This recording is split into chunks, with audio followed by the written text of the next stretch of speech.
16वीं सदी, इंडोनेशिया का रहस्यमयी जंगल। चंद्रमा की हल्की रोशनी घने जंगल के ऊपर फैल रही थी। ठंडी हवा के साथ जंगल में सन्नाटा पसरा हुआ था, लेकिन इस शांति के पीछे कुछ छिपा था, एक ऐसा अंधेरा जो सदियों से इंसानों की नजरों से छिपा हुआ था। इसी जंगल के बीचों बीच एक कबीला बसा था, वैम्पायरों का कबीला। इस कबीले के नेता लॉर्ड वेलेरियन थे, जो बहुत ही शक्तिशाली वैम्पायर थे। चांद अपनी पूर्णता पर था।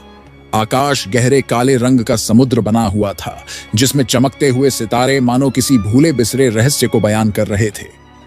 जंगल के बीचों बीच एक प्राचीन मंदिर खड़ा था, काला मंदिर, जहां केवल उन्हीं का स्वागत होता था जिनके खून में अंधकार प्रवाहित होता था। उस रात मंदिर के भीतर कुछ अनहोनी घट रही थी।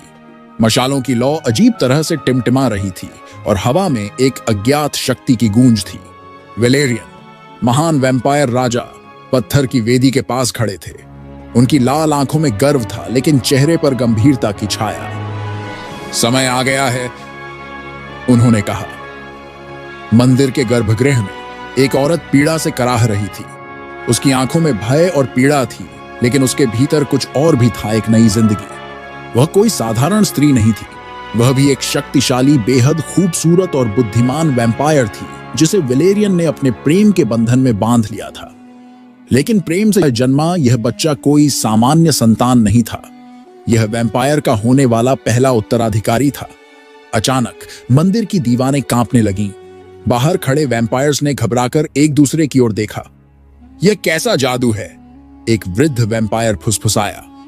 लेकिन वेलेरियन शांत खड़े थे। उनकी आंखों में भविष्य की एक झलक थी।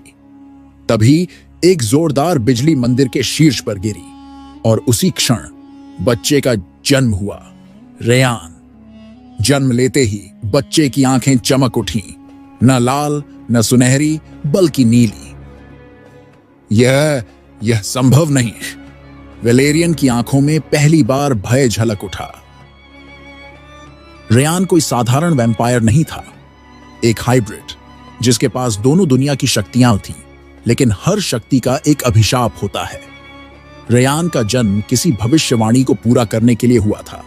एक ऐसी भविष्यवाणी जो कहती थी कि वह अपने ही कबीले का विनाशक बनेगा, इसे मार देना चाहिए, एक वैम्पायर सरदार ने कहा। लेकिन वेलेरियन ने अपने बेटे की ओर देखा। नहीं, उन्होंने गंभीर स्वर में कहा, यह रात्रि का उत्तराधिकारी है। लेकिन वेलेरियन को अंदाजा नहीं था कि यह निर्णय भविष्य में कितनी बड़ी तबाही लाने वाला था। रेयान को जन्म के तुरंत बाद ही काले मंदिर की गहरी गुफाओं में छिपा दिया गया। वेलेरियन जानते थे कि उनके कबीले के कई सदस्य इस बच्चे के अस्तित्व को खतरा मानेंगे, लेकिन वह भी जानते थे कि रेयान एक साधारण बालक नहीं था। जैसे जैसे वह बड़ा हुआ, उसकी शक्तियां और भी स्पष्ट होने लगीं। 3 साल की उम्र में वह किसी भी वैम्पायर योद्धा से तेज दौड़ सकता था। 5 साल की उम्र में उसकी आंखें अंधेरे में वैसे ही देख सकती थीं जैसे दयाल के उजाले में। 10 साल की उम्र में उसने अपनी पहली लड़ाई लड़ी और अपने विरोधी को बिना एक बूंद खून बहाए हरा दिया। लेकिन उसके अंदर कुछ और भी था, मानव हृदय। वह बाकी वैम्पायर्स की तरह निर्दयी नहीं था। उसे जीवन से लगाव था, उसे दुनिया को देखना था, लेकिन वेलेरियन ने उसे बाहरी दुनिया से छिपा कर रखा। तुम्हारा बाहर जाना खतरनाक है, वेलेरियन ने कहा। दुनिया तुम्हें स्वीकार नहीं करेगी। लेकिन रेयान ने सवाल किया, क्या मैं एक राक्षस हूं? नहीं, वेलेरियन ने धीरे से कहा, तुम्हारी किस्मत तुम्हें कभी इंसान नहीं बनने देगी। रेयान का असली परीक्षण तब शुरू हुआ जब उसे पहली बार किसी इंसान से सामना करना पड़ा, और वह इंसान कोई और नहीं बल्कि वही थी जिसे किस्मत ने उससे हमेशा के लिए जोड़ दिया था। एक दिन तुम्हें इस कबीले की जिम्मेदारी लेनी होगी रेयान, लेकिन इसके लिए तुम्हें अपने अंदर की इंसानियत को खत्म करना होगा, लॉर्ड वेलेरियन ने कहा। रेयान ने अपनी चमकती लाल आंखों से पिता की ओर देखा, लेकिन कुछ नहीं बोला। उसका दिल हमेशा से वैम्पायरों की क्रूरता से असहमत था, लेकिन वो जानता था कि इस कबीले में उसे अपनी भावनाओं के लिए कोई जगह नहीं मिलेगी। इसी बीच एक और शख्स था जिसने रेयान की दुनिया बदल दी। सेलेना, एक इंसानी लड़की जिसे रेयान ने जंगल में भटकते हुए बचाया था। दोनों के बीच एक अजीब सा जुड़ाव था, लेकिन यह जुड़ाव वैम्पायरों के कानून के खिलाफ था। और जब यह बात लॉर्ड वेलेरियन को पता चली तो उन्होंने सेलेना को मारने का आदेश दे दिया। रेयान ने अपने ही लोगों के खिलाफ जाकर सेलेना को बचाने की कोशिश की, लेकिन वह असफल रहा। लॉर्ड वेलेरियन ने खुद सेलेना को मार दिया। गुस्से और दर्द में भरे रेयान ने पूरे कबीले के खिलाफ बगावत कर दी और इसी लड़ाई के दौरान उसे एक प्राचीन अभिशाप मिला, एक ऐसा शाप जो उसे सदियों तक जागने नहीं देगा, जब तक कि कोई उसे दोबारा जगाने न आए। Modern timeline, Los Angeles. Aarvi अपनी अलार्म की आवाज से हड़बड़ाकर उठी। उसका दिल तेजी से धड़क रहा था, माथे पर पसीना था। यह वही सपना था जो उसे सालों से आता था। एक काले जंगल में लाल आंखों वाला कोई शख्स उसे देख रहा था। फिर वही सपना, आरवी ने खुद से कहा। आरवी एक फ्रीलांस रिसर्चर थी जो एशियन मिथ्स और रहस्यमयी सभ्यताओं पर रिसर्च कर रही थी। पिछले कुछ महीनों से वह इंडोनेशिया की एक पुरानी गुफा के बारे में पढ़ रही थी, जहां सदियों पहले एक शक्तिशाली योद्धा को कैद कर दिया गया था। मुझे वहां जाना होगा, उसने खुद से कहा। उसे नहीं पता था कि उसका यह सफर उसकी पूरी जिंदगी बदलने वाला है। इंडोनेशिया सुलावेसी द्वीप की रहस्यमयी गुफा आरवी गुफा के प्रवेश द्वार पर खड़ी थी। चारों ओर घना जंगल था और हवा में अजीब सी ठंडक थी। यह वही जगह थी जिसके बारे में उसने किताबों में पढ़ा था, अभिशप्त योद्धा की समाधि। अगर यह सिर्फ एक मिथक है तो मुझे यहां इतनी बेचैनी क्यों हो रही है, उसने खुद से सवाल किया। वह आगे बढ़ी और टॉर्च की रोशनी में गुफा की दीवारों को देखने लगी। वहां कुछ प्राचीन लिपियां खुदी हुई थीं। रक्त से मुक्ति, प्रेम से पुनर्जन्म। आरवी के माथे पर पसीना छलक आया। उसे नहीं पता था कि वह किस दिशा में आगे बढ़ रही है, लेकिन उसका दिल उसे यही कह रहा था कि वह सही रास्ते पर थी। आरवी को झुरझुरी आ गई। तभी उसके पैर के नीचे की जमीन हल्की सी धंस गई और अचानक पूरी गुफा गूंज उठी। गहरी दरारों से लाल चमकती रोशनी निकलने लगी और फिर गुफा के बीचों बीच एक विशाल पत्थर का ताबूत खड़ा था। वह पुराना था, लेकिन उस पर बनी नक्काशियां अब भी स्पष्ट थीं। एक योद्धा जिसके पीछे चमगादड़ों के पंख फैले हुए थे और उसकी आंखों में ज्वाला थी। आरवी का हाथ अनायास ही ताबूत की सतह को छू गया। तभी गुफा की जमीन हिलने लगी। दीवारों पर बनी प्राचीन लिपियां लाल चमकने लगीं। हवा में एक गूंज उठी, जैसे कोई फुसफुसा रहा हो, कोई पुकार रहा हो। रेयान, अचानक ताबूत की सतह पर हलचल होने लगी, जैसे कोई अंदर से सांस ले रहा हो। आरवी ने झटके से हाथ खींचा। आरवी की धड़कन तेज हो गई। क्या सच में कोई अंदर है? लेकिन अब बहुत देर हो चुकी थी। ताबूत की सतह पर दरारें पड़ने लगीं, पहले हल्की, फिर गहरी, फिर इतनी बड़ी कि अंदर से कुछ हिलता हुआ महसूस हुआ। धड़क धड़क। आरवी ने घबराकर अपने सीने पर हाथ रखा। यह आवाज उसकी नहीं थी। धड़क धड़क। गुफा के अंदर कुछ जाग रहा था। तभी ताबूत के अंदर से एक जोरदार धड़कन गूंजी, जैसे किसी ने सदियों बाद पहली सांस ली हो। आरवी की टॉर्च की रोशनी अचानक बुझ गई। गहरा अंधेरा, सन्नाटा और फिर धड़ाम। ताबूत का ढक्कन जोर से उछलकर दूर जा गिरा। धूल और राख की परतें हवा में फैल गईं और उसके बीच दो चमकती लाल आंखें खुली। रेयान की लाल आंखें चमकी। रेयान जाग चुका था। वह 500 साल की गहरी नींद से जाग चुका था।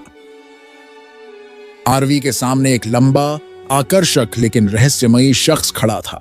काले कपड़े, सख्त जबड़ा और आंखों में एक गहरा अंधकार। वह धीरे धीरे ताबूत से उठा। उसके लंबे काले बाल बिखरे हुए थे।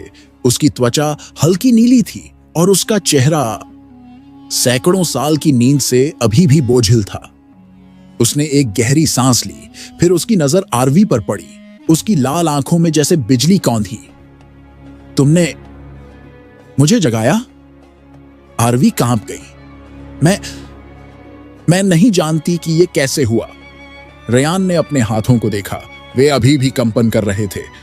500 साल, और अब मैं फिर से जिंदा हूं। आरवी को लगा जैसे समय रुक गया हो। उसकी आंखों के सामने वो सारे सपने अचानक जिंदा है। खून, लड़ाई, जंगल और लाल आंखों वाला वही आदमी। तो ये सच था। मैं तुम्हें पहले भी देख चुकी हूं, आरवी ने खुद से बुदबुदाया।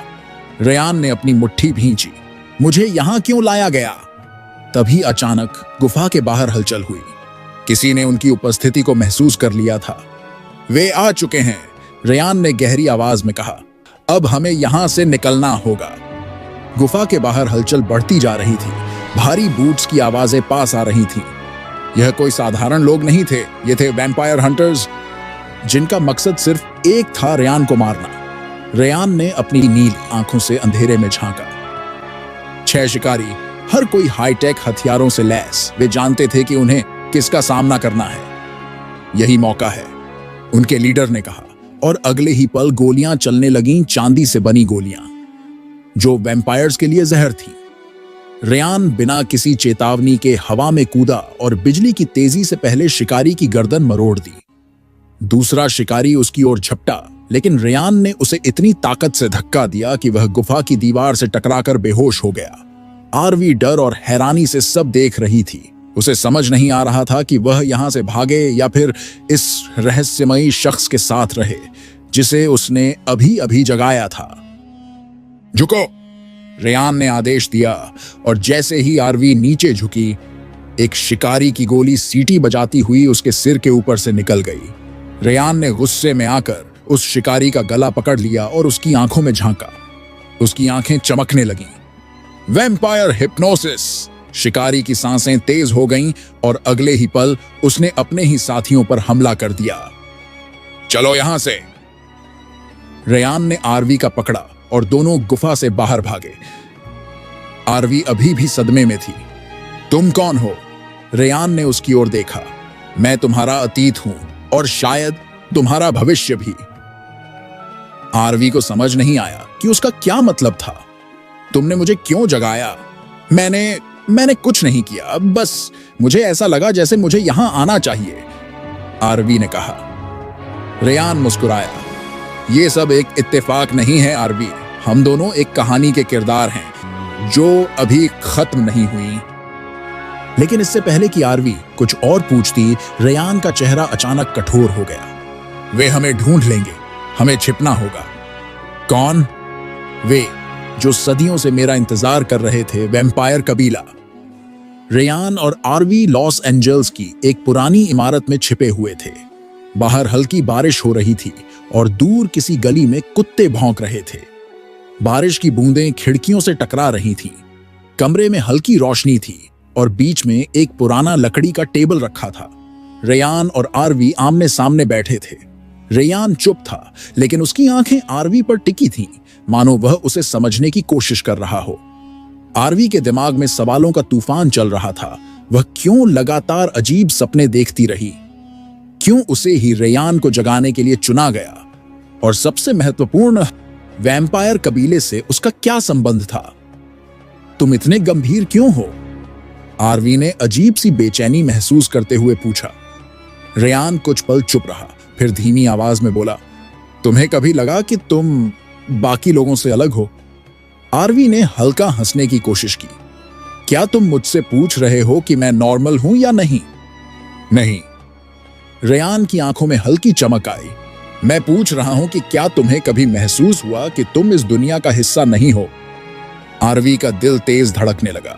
यह सवाल उसे अंदर तक हिला गया था, क्योंकि सच तो यह था कि उसने हमेशा खुद को अलग महसूस किया था। आरवी को बचपन से अजीब सपने आते थे, सपने जिनमें वह किसी जंगल में भाग रही होती थी। उसके चारों ओर आग लगी होती थी और सामने एक लाल आंखों वाला शख्स खड़ा होता था। वह हमेशा उसी नाम को पुकारता था, सेलेना। तुम जानते हो, यह नाम मुझे हमेशा सुनाई देता है, आरवी ने धीरे से कहा। लेकिन मुझे नहीं पता क्यों। रेयान चुपचाप खिड़की के बाहर देख रहा था। तुम्हें याद है आरवी? उसने अचानक कहा। क्या? पिछला जन्म। आरवी का दिल तेजी से धड़कने लगा। तुम कहना क्या चाहते हो? रेयान उसकी ओर मुड़ा। तुम सिर्फ एक इंसान नहीं हो आरवी, तुम सेलेना का पुनर्जन्म हो। सेलेना, यही वह नाम था जो आरवी को सपनों में सुनाई देता था। सेलेना, जो तुम्हारे कबीले की दुश्मन थी। नहीं, रेयान ने गंभीर स्वर में कहा, जो मेरी प्रेमिका थी, जिसके लिए मैंने अपने ही कबीले के खिलाफ बगावत की थी। आरवी का सिर घूमने लगा। मुझे कुछ समझ नहीं आ रहा। तुमने कहा था कि मैं सेलेना का पुनर्जन्म हूं, इसका क्या मतलब है? आरवी ने धीमे लेकिन दृढ़ स्वर में पूछा। रेयान ने एक गहरी सांस ली। अगर तुम्हें सच जानना है तो हमें तुम्हारे अतीत में जाना होगा। कैसे? रेयान ने उसकी ओर देखा। उसकी आंखों में एक गहरा रहस्य था। मेरी आंखों में देखो और अपने मन को खुला रखो। आरवी ने झिझकते हुए रेयान की लाल आंखों में देखा और अचानक उसकी दुनिया घूमने लगी। 500 साल पहले इंडोनेशिया, घना जंगल, चांद की हल्की रोशनी पत्तों से छनकर जमीन पर गिर रही थी। एक नदी के किनारे सफेद रंग के कपड़ों में लिपटी एक लड़की खड़ी थी, सेलेना। उसके लंबे काले बाल हवा में लहरा रहे थे और उसकी सुनहरी आंखें पानी की सतह को निहार रही थीं। तुम यहां क्यों आई? सेलेना पीछे मुड़ी। एक लंबा, ताकतवर और अंधेरे में छिपा हुआ शख्स उसकी ओर देख रहा था। तुम जानते हो कि मैं क्यों आई हूं, रेयान? सेलेना ने कहा। अगर मेरा कबीला जान गया कि तुम मुझसे मिलने आई हो तो वे तुम्हें मार डालेंगे, रेयान ने कहा। सेलेना मुस्कुराई। तो फिर हमें उन्हें बताने की जरूरत ही नहीं। रेयान उसकी आंखों में खो गया। यह लड़की उसके दुश्मन कबीले की थी, लेकिन फिर भी उसका दिल सिर्फ उसी के लिए धड़कता था। सेलेना, तुम नहीं जानती कि हम क्या कर रहे हैं, रेयान ने धीरे से कहा। हम प्यार कर रहे हैं, रेयान, और प्यार कोई पाप नहीं होता। सेलेना ने उसका हाथ थाम लिया। लेकिन तभी गांव की घंटियां बज उठीं। वे आ रहे हैं, सेलेना ने घबराकर कहा। रेयान ने उसे अपनी बाहों में भर लिया। मैं तुम्हारी रक्षा करूंगा। पर भाग्य को कुछ और ही मंजूर था। अगले ही पल वेलेरियन और उनके योद्धा वहां आ पहुंचे। धोखेबाज, वेलेरियन गरजे। तुमने अपने ही रक्त के खिलाफ जाने की हिम्मत कैसे की? रेयान ने सेलेना का हाथ कसकर पकड़ लिया। अगर यह प्यार गुनाह है तो मैं यह गुनाह बार बार करूंगा। लेकिन वेलेरियन हंसे। तुम्हारा यह प्यार तुम्हें मौत के अलावा कुछ नहीं देगा। और फिर अंधेरे मंत्रों के बीच सेलेना को बलिदान कर दिया गया। रेयान चीखता रहा, लड़ता रहा, लेकिन कुछ नहीं कर सका। उस रात उसकी प्रेमिका उसके सामने मर गई और वह खुद एक अभिशाप में कैद हो गया, 500 साल की गहरी नींद में। वर्तमान लॉस एंजल्स आरवी जोर से हांफते हुए पीछे हटी। उसकी सांसें तेज थीं और उसका शरीर पसीने से भीग चुका था। यह सब सच था। आरवी की आंखों के सामने जैसे धुंधले दृश्य चमक उठे। वही जंगल, वही गुफा, वही लाल आंखें और वही प्यार जिसे समय ने छीन लिया था। तुम्हारे बिना मैं अधूरा हूं, आरवी। तुम ही मेरा भाग्य हो, रेयान ने कहा। लेकिन इससे पहले कि वे कुछ और समझ पाते, एक जोरदार धमाका हुआ। दरवाजा टूट चुका था। वेलेरियन वापस आ चुके थे। रेयान ने तुरंत आरवी को पीछे किया और अपनी आंखें चमकाईं। दरवाजा टूटा और अंदर घुसे ब्लैक कोट पहने 5 वैम्पायर्स। तो तुम जाग चुके हो, रेयान, उनके लीडर ने कहा। वेलेरियन ने तुम्हें हमेशा के लिए खत्म करने का आदेश दिया है। मुझे खत्म करने के लिए पहले तुम्हें मुझे हराना होगा, रेयान गुर्राया। अगले ही पल पूरा कमरा युद्ध भूमि में बदल गया। रेयान ने अपने पंजे निकाले और सबसे नजदीकी वैम्पायर को इतनी ताकत से पटका कि वह सीधा दीवार तोड़कर बाहर जा गिरा। लेकिन बाकी के वैम्पायर तेज थे। एक ने रेयान की कमर पर खंजर चला दिया। रेयान दर्द से कराह उठा। खंजर चांदी का था, जिससे रेयान कमजोर पड़ने लगा और बाकी वैम्पायर उस पर भारी पड़ने लगे। आरवी घबराए, लेकिन तभी कुछ अजीब हुआ। उसकी आंखें सुनहरी हो गईं और हवा में कंपन होने लगा। रुको! आरवी की आवाज गूंजी। सभी वैम्पायर्स जैसे अचानक ठहर गए। ये कैसे हो सकता है? लीडर फुसफुसाया। ये लड़की सिर्फ इंसान नहीं, ये वैम्पायर हाइब्रिड है। रेयान हैरान रह गया। लेकिन अब समय नहीं था, क्योंकि वेलेरियन खुद वहां आ चुके थे। वेलेरियन हवा में तैरते हुए अंदर आए। उनकी उम्र 500 साल से भी अधिक थी और उनके पास अकल्पनीय शक्तियां थीं। तो मेरे बेटे, तुमने फिर से हमें धोखा दिया। तुम्हारी क्रूरता के खिलाफ खड़ा होना धोखा नहीं, इंसानियत है, रेयान ने कहा। इस प्यार से तुम्हें कुछ हासिल नहीं होने वाला, अभी भी वक्त है। इस लड़की को छोड़ दो और हमारे साथ आ जाओ। हम तुम्हें माफ कर देंगे, वरना तुम्हें मरना पड़ेगा। आपके जैसे गुरूर बनने से तो अच्छा है मैं मर जाऊं, रेयान ने कहा। वेलेरियन मुस्कुराए। तो अब तुम्हारी मौत का समय आ गया है। उन्होंने अपने हाथ उठाए और अचानक कमरे की सारी ऊर्जा कांप उठी। लेकिन इससे पहले कि वे हमला करते, आरवी ने अपने दोनों हाथ आगे बढ़ाए। एक चमकीली ऊर्जा लहर निकली और वेलेरियन सहित सभी वैम्पायर धूल में बदलने लगे। नहीं! वेलेरियन चिल्लाए और अगले ही पल वे राख में तब्दील हो गए। कमरा शांत हो गया। आरवी कांप रही थी। ये मैंने कैसे किया? रेयान ने उसके कंधे पर हाथ रखा। क्योंकि तुम सिर्फ सेलेना नहीं, तुम वैम्पायर और इंसान के बीच का पुल हो। तुम ही नई ब्लड लाइन की शुरुआत हो। 400 साल पहले इंडोनेशिया के छिपे हुए जंगल, घना जंगल, जहां सूरज की रोशनी शायद ही पहुंचती थी, वहां एक छिपी हुई गुफा में एक ऐसा व्यक्ति रहता था जिसकी उपस्थिति दुनिया के लिए बस एक अफवाह थी। एड्रियन। वह कोई साधारण इंसान नहीं था, वह पहला वैम्पायर हाइब्रिड था। उसका जन्म भी एक रहस्य था, एक वैम्पायर पिता और इंसानी मां की संतान। लेकिन वैम्पायर कबीले ने उसे स्वीकार नहीं किया। उन्हें डर था कि उसकी शक्तियां एक दिन उनकी पूरी सभ्यता को मिटा देंगी। इसी डर ने उन्हें उसे मारने पर मजबूर किया। लेकिन एड्रियन भाग गया। वह जंगल के अंधेरे में खो गया, लेकिन जीवित रहा। वर्षों तक अकेला रहा। उसने इंसानों से दूरी बना ली और अपने अंधेरे को छुपाने की कोशिश की। लेकिन किस्मत को कुछ और ही मंजूर था। एक दिन एड्रियन को जंगल में एक घायल लड़की मिली। वह खून से लथपथ थी, लेकिन उसकी आंखों में उम्मीद थी। कौन हो तुम? लड़की ने दर्द से कराहते हुए पूछा। एक परछाई, एड्रियन ने जवाब दिया। लेकिन लड़की ने उसे हैरानी से देखा। नहीं, तुम्हारी आंखों में परछाई नहीं, बल्कि रोशनी है। उसका नाम एलीन था। एलीन गांव के प्रमुख की बेटी थी। वह अपने पिता की परंपराओं को तोड़कर जंगल में आई थी, क्योंकि उसे यह विश्वास नहीं था कि सभी वैम्पायर राक्षस होते हैं। एड्रियन ने उसे बचाया, लेकिन उसके बदले उसे कुछ ऐसा मिला जो उसने कभी अनुभव नहीं किया था, किसी का साथ। धीरे धीरे दोनों के बीच एक अनकहा रिश्ता पनपने लगा। एड्रियन ने एलीन से अपना सच छुपाया, लेकिन वह ज्यादा दिन तक छुप नहीं सका। एक रात जब चांद अपनी पूरी रोशनी में था, एलीन ने उसे घायल देखा। उसके शरीर पर वह जख्म थे जो इंसानों के नहीं हो सकते थे। तुम कौन हो? एलीन ने कांपते हुए पूछा। एड्रियन की आंखें चमक उठी। मैं वह हूं जिसे दुनिया जीने नहीं देना चाहती। तो फिर हम इस दुनिया से अलग एक नई जिंदगी बनाएंगे, एलीन ने कहा, बिना किसी डर के। वह जानती थी कि एड्रियन कोई राक्षस नहीं था। वह उससे प्यार करने लगी थी।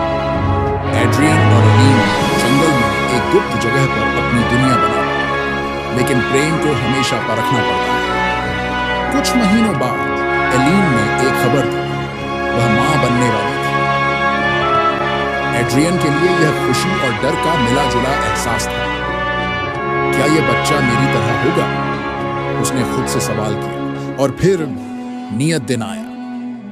एक घने अंधेरे रात में एलीन ने एक बेटी को जन्म दिया। लेकिन जैसे ही एड्रियन ने उसे देखा, उसकी आंखें चौड़ी हो गईं। बच्ची की आंखें वैसी ही थीं जैसी उसकी थीं, एक सुनहरी और दूसरी लाल। सेलेना, एड्रियन ने उसे गोद में लिया। लेकिन तभी हवा में एक अजीब सरसराहट हुई। वे आ गए। वैम्पायर कबीले ने उन्हें ढूंढ निकाला था। इस बच्चे का जन्म वर्जित है, एक वैम्पायर योद्धा गरजा। तुमने फिर से वही गलती दोहराई है, एड्रियन। यह कोई गलती नहीं, यह प्रेम का चमत्कार है, एलीन चिल्लाई। लेकिन वैम्पायरों को कोई फर्क नहीं पड़ा। उन्होंने एलीन को छीन लिया। नहीं, एड्रियन चीख पड़ा, लेकिन कुछ भी नहीं कर सका। उस रात एलीन की मौत हो गई। एड्रियन अपनी बेटी को बचाने के लिए जंगल में भाग गया। उसने खुद को फिर से छिपा लिया, लेकिन इस बार वह अकेला नहीं था। अब उसके साथ सेलेना थी। एड्रियन ने सेलेना को इंसानों के बीच पाला ताकि वह अपनी शक्ति से अनजान रहे, लेकिन खून की पहचान कभी छुप नहीं सकती। जैसे जैसे वह बड़ी हुई, उसकी शक्तियां जागने लगी। एड्रियन उसकी शक्तियों को छुपाने के लिए जंगली जड़ी बूटियों का इस्तेमाल करता था, जिससे किसी को सेलेना की शक्तियों का पता न चले। मैं कौन हूं? सेलेना ने एक दिन अपने पिता से पूछा। एड्रियन ने उसकी आंखों में देखा। तुम वह हो जो इस दुनिया को बदल सकती है, लेकिन याद रखना, शक्ति के साथ हमेशा अभिशाप भी आता है। सेलेना को अपने पिता की बातों का अर्थ समझ नहीं आया, लेकिन सालों बाद जब उसकी मुलाकात रेयान से हुई, तब उसे एहसास हुआ कि उसकी जिंदगी और उसकी नियति पहले से ही लिखी जा चुकी थी। कुछ महीनों बाद आरवी और रेयान इंडोनेशिया के उसी जंगल में खड़े थे जहां से कहानी शुरू हुई थी। अब क्या? आरवी ने पूछा। रेयान ने मुस्कुराकर उसका हाथ पकड़ा। अब हम इस शाप को खत्म करेंगे। आरवी ने उसकी आंखों में देखा। एक साथ, हमेशा के लिए, रेयान ने कहा। और फिर पहली बार दो अलग अलग दुनिया के प्रेमी एक साथ हुए, शापित प्रेम की एक नई शुरुआत के लिए। समाप्त। अगर आपको यह वीडियो अच्छी लगी तो वीडियो को लाइक करें, चैनल को सब्सक्राइब करें और बेल आइकन को प्रेस करें ताकि हमारी स्टोरी आपको सबसे पहले मिले। धन्यवाद।